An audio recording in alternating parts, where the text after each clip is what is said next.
Are you trapped in the pentatonic box? Well, today I'm gonna show you your escape route.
Alright, and welcome to another episode here on my YouTube channel. My name is Ulrich Ellison. If you're new to this channel, please subscribe. Today I want to show you some super valuable strategies of how you can untrap yourself out of the pentatonic box.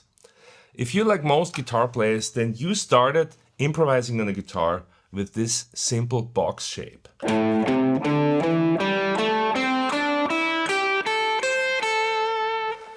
The A minor pentatonic, right?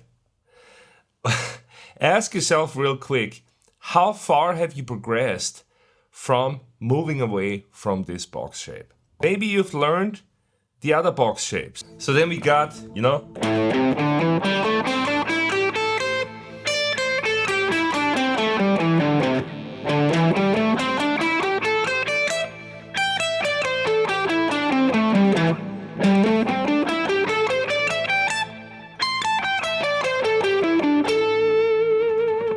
right? Well, that's not a bad move. At least now you are able to play these notes all over the fretboard. But compared to what I was playing in the intro, does this scale sound anything remotely like that? Not really, right? So today I want to show you some strategies to get out of this scale mindset. And if you don't have it already, most of those strategies, they're inside of my Total Guitar Transformation book. I basically collected all the strategies that I use in our TGT Academy, where I teach my students how to play like this. I collected all the strategies in this book, so anyone can get started immediately applying this to their playing. If you don't have the book yet, I'm gonna put the link down below here, and this is definitely gonna help you to get started with these strategies.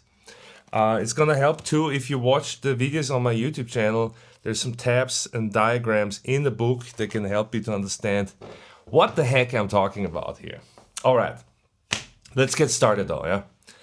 So the most important thing is almost like a little bit of a mindset shift, yeah?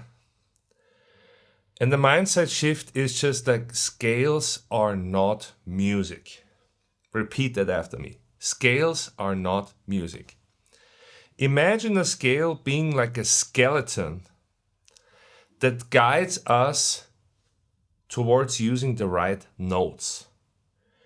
But if you know a little bit about music, then you should know that it's not just about the notes that we play. Yeah? There's so many other aspects to music. First, I'm just thinking about rhythm. That's the first aspect. Yeah? The second aspect is how we play those notes. Phrasing, right? Phrasing. So let's talk about phrasing more than we talk about scales. So my first trick, before we even talk about fretboard orientation and how to get out of the entrapments of the box, the most obvious way out of the box is to get better at phrasing and start thinking in phrases rather than in notes. I recorded a full another YouTube lesson on that subject. In fact, probably a third of the lessons on my channels are about this subject, about phrasing. You should definitely watch them. You can probably just put in the search term phrasing on my channel and you find a bunch of stuff. So let me get started. I'm going to do a demonstration. So we're just going to pick one phrase. I'm just going to make this up, because, by the way, everything I play here and everything I teach you here, this is not something that I practiced beforehand, like, 3 hours before recording this. I'm doing this off the cuff, because it's important that you develop these foundations to a level where they're so indestructible that you can just jump on stage and apply it without thinking about it, without having to practice it, without having to look at your sheets,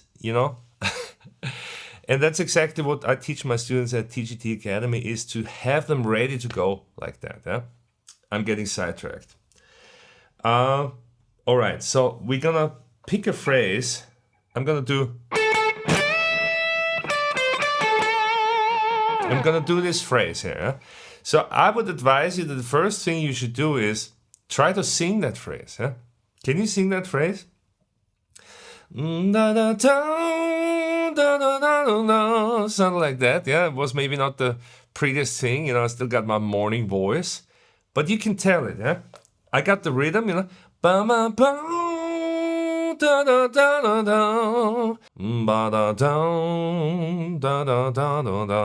it's important that you have that connection within to that melody or to that motive that you're playing. So let me see. Right, we got that. Now let's put that over the drone again, and I'm gonna try to play the same phrase in different areas of the fretboard. Listen to the change in sound and look where they are on the fretboard. All right, let's go.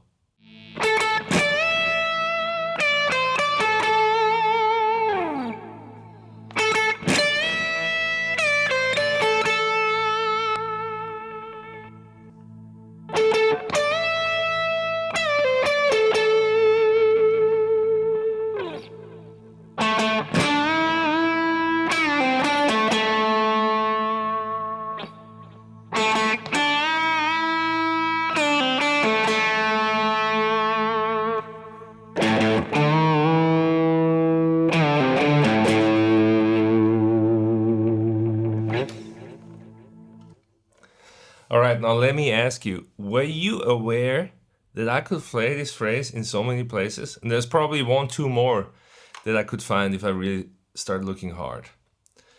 But chances are that in your playing, you're only using one version of this, or maybe one more, maybe 2 more, but definitely not 5 more.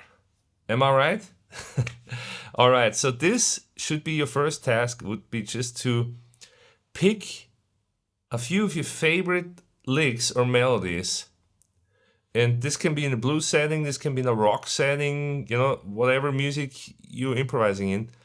There might be slightly different vocabulary, but go and find these licks and these phrases in different places on the fretboard.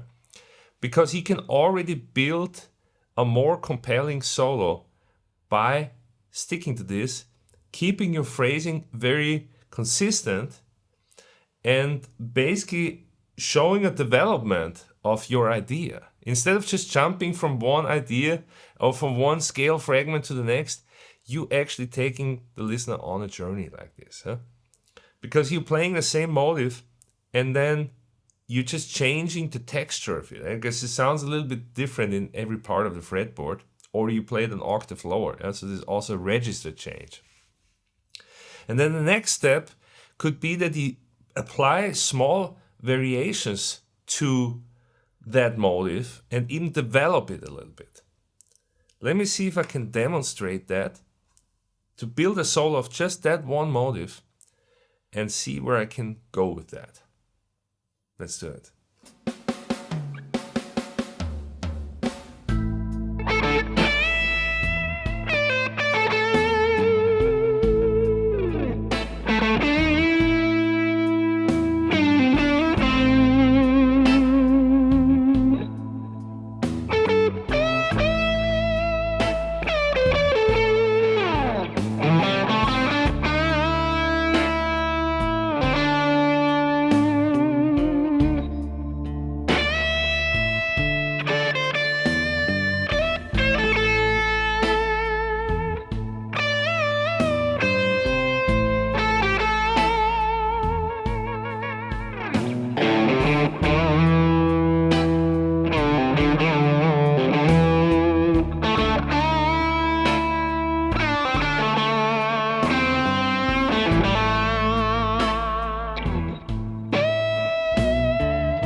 all right.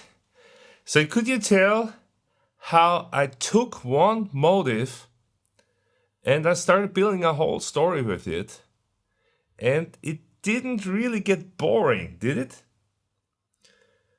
Because I was applying some micro changes to the motive and I was trying to keep the idea going.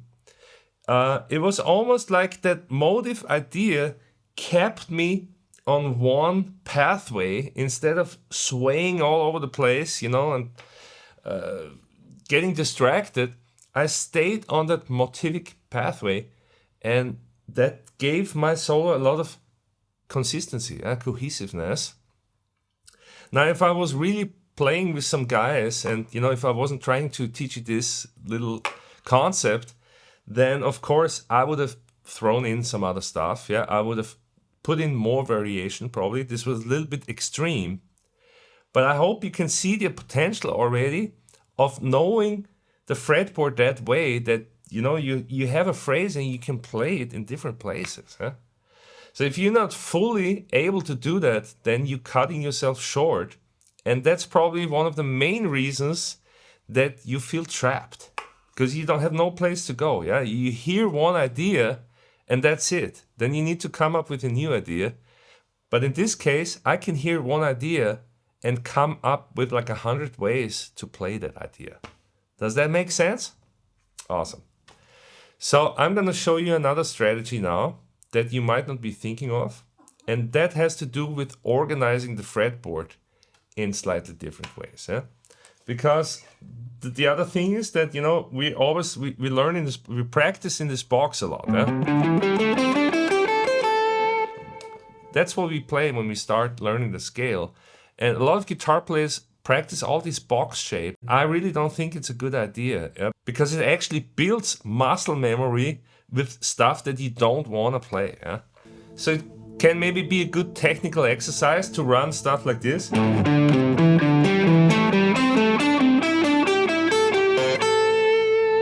But musically, it's kind of limited. Yeah? What I would encourage you to do instead is practice the pentatonic like this.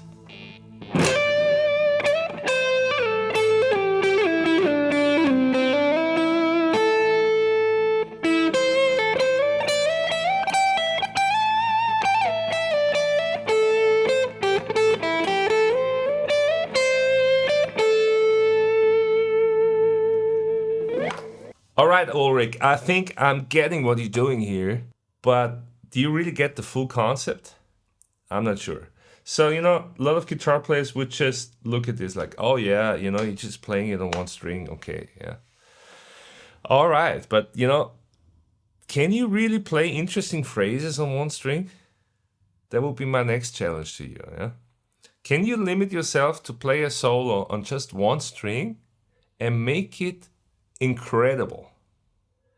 Put some soulful phrasing in, use bends, and make it really fluid sounding, and don't even make it feel like you just limited to one string.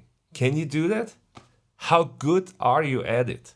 Is this something that you're currently practicing? So if you are already inspired by these strategies of breaking out of those pentatonic boxes and, escape the entrapment, then I want to invite you to check out our TGT Inner Circle.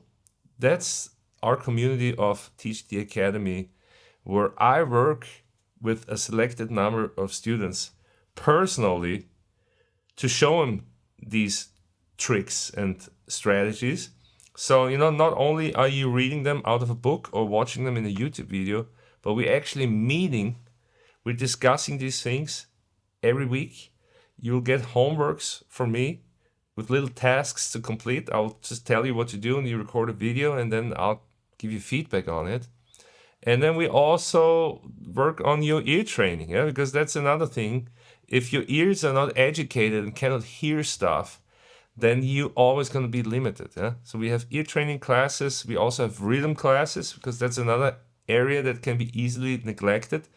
So it's pretty much a full-on musical training of your musicianship to reach your fullest potential as a guitarist.